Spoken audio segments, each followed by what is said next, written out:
का बुलडोजर अधिकारी लेकर के गए, एक मां बेटी को जिंदा मार दिया, जला दिया। वो हमारे वोटर नहीं थे। हमने मांग की थी कि मदद करो, उनकी सरकारी नौकरी दो। फिर आज मैं मांग करता हूं कि ये जो कावड़ियों की जान गई है और साथ ही साथ ताजिया लेकर के जो निकले थे उन लोगों की जान गई है, वो लोग घायल, उनके परिवारों में अभी भी घायल हैं। सरकार उन परिवारों की 1-1 करोड़ रुपए से मदद करे, चाहे वो हिंदू हो चाहे मुस्लिम हो। अपने आयोजन में अगर गया है तो उसकी मदद करे, 1-1 करोड़ रुपए दे और उन परिवार की सरकारी नौकरी दे। और अगर आप सरकारी नौकरी नहीं दे रहे हैं तो आपकी हर बात झूठी है। फूल बरसाना, उनके पैर धोना, उनको खाना खिलाना, उनके लिए प्रमुख सचिव, मुख्य सचिव, डीजीपी को भेजना, ये सब फर्जी है। अगर आप 1 करोड़ सरकारी नौकरी नहीं दे रहे हैं तो, चाहे वो कावड़िया हो और चाहे वो ताजिया उठाने वाले हमारे किसी धर्म के लोग हों, हमारे लिए हिंदू, मुस्लिम, सिख, ईसाई सब एक हैं, सब भाई भाई हैं। हमारे अंदर कोई भेदभाव नहीं है। वैसे तो ये सरकार बहुत तैयारी करती है और सालों साल इंतजार करती है कि इस आयोजन को कैसे करने का मौका मिले। किसी को शिकायत नहीं है। कोई भी आयोजन हो, उस आयोजन में सरकार की अगर जिम्मेदारी है सुरक्षा की, सेफ्टी की, सिक्योरिटी की, तो सरकार को करना चाहिए और ये सरकार की जिम्मेदारी है। आप फूल बरसाते हैं, हेलीकॉप्टर किराए पे लाते हैं, है सरकार का हेलीकॉप्टर इस्तेमाल करते हैं, अधिकारी पैर दबाते हैं, अधिकारी खाना खिलाते हैं, अधिकारी देखभाल करते हैं, और कोई गलत नहीं है। अगर मैं कोई त्योहार मनाता हूं, लेकिन मैं समाजवादी हूं तो मैं अपने घर में मनाता हूं, उसका कोई प्रचार नहीं करता मैं। लेकिन अगर मुख्यमंत्री जी जाते हैं, फूल बरसाते हैं और सम्मान करते हैं, तो अध्यक्ष महोदय मैं आपसे के माध्यम से जानना चाहता हूं नेता सदन, कि जिन लोगों की जान गई है आप उनकी मदद क्यों नहीं कर रहे हो? और मैं तो वो हूं और हम समाजवादी वो लोग हैं जिन पर आरोप लगता था कि भेदभाव करते हैं हम लोग मदद में। मुझे याद है, मैंने अखबारों में पढ़ा, लोगों से सुना कि कुछ लोग ये कहते थे कि अगर किसी की दाढ़ी बड़ी है उस हिसाब से मदद मिलती है, छोटी दाढ़ी है तो कम मदद, बड़ी दाढ़ी है तो ज्यादा मदद मिलती है। इस तरह की बातें की जाती थी केवल इसलिए कि नफरत फैले समाज में और झूठे झूठे आरोप लगते थे। इसलिए अध्यक्ष महोदय, जिन कावड़ियों की जान गई है, मैं उन परिवारों से मिला हूं, मैं उन परिवारों के बीच में बैठा हूं जाकर के। सब किसान हैं, गरीब हैं, और हमारे माननीय सदस्य भी गए हैं वहां के जिले के और आसपास के जिले के। क्या उन परिवारों की मदद नहीं होनी चाहिए?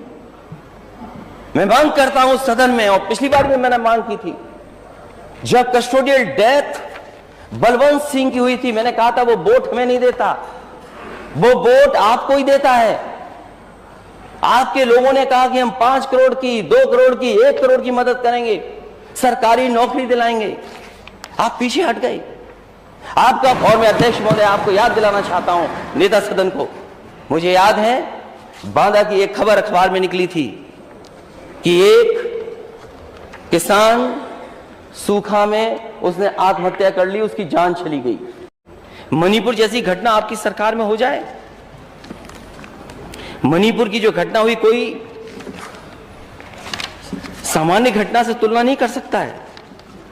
जो मणिपुर की घटना हुई वो कोई घटना ऐसी नहीं है जो विधानसभा में ना उठे। उठा चुके हैं हम। वो इसीलिए उठाई थी अध्यक्ष महोदय क्योंकि हमारे नेता सदन स्टार प्रचारक हैं। क्या स्टार प्रचारक का ये कर्तव्य नहीं बनता कि अगर कहीं इस तरह की घटना हो वहां जाएं, उनके दुख दर्द में शामिल हों? और फिर दुनिया ने हमें क्या कहा है वो मैंने उस दिन भी पढ़ा, मैं दोबारा नहीं कहना चाहता हूं। दुनिया ने क्या कहा हमें, दुनिया ने क्या कहा हमें। और फिर जो लॉ एंड ऑर्डर पे 0 टॉलरेंस की बात कर रहे हो, उन पे डीजीपी परमानेंट ना हो, जो डायल 100 थी रिस्पांस सिस्टम वो बर्बाद कर दिया हो, और कोई जिला ऐसा नहीं या कोई जगह ऐसी नहीं बीजी जहां सबसे ज्यादा महिलाएं असुरक्षित महसूस न कर रही हो। और इस सरकार में कुल इनकाउंटर 10,000 घायल 5000। और जब रिपोर्ट आती है, सबसे ज्यादा नेशनल ह्यूमन राइट कमीशन ने नोटिस दिए, और नोटिस में क्या निकल करके आता है कि इनकाउंटर में घायलों में से ज्यादातर की टांग में गोली मारी गई है। बहुत अच्छा निशाना है, टांग में गोली जाती है केवल।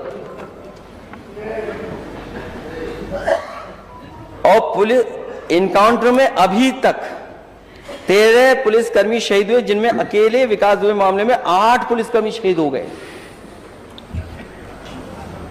देश के इतिहास में पहली बार ऐसा हो रहा है कि पुलिस बाइक से दौड़ाते हुए व्यक्ति की भी टांग में गोली मार रही है। इतनी निशानेबाज है पुलिस। और घटनाओं का मैं जिक्र नहीं करना चाहूंगा, एक लंबी सूची है घटनाओं की। मुझे याद आ रहा है चंदन गुप्ता, और यहां के नेता सदन से लेकर के सभी याद कर रहे होंगे, कासगंज की घटना। आपने क्या आश्वासन दिया था? दोषियों को सजा मिलेगी, परिवार के एक सदस्य को सरकारी नौकरी मिलेगी। आप ही के लोग आश्वासन देकर के आए थे। वो कहां है सरकारी नौकरी?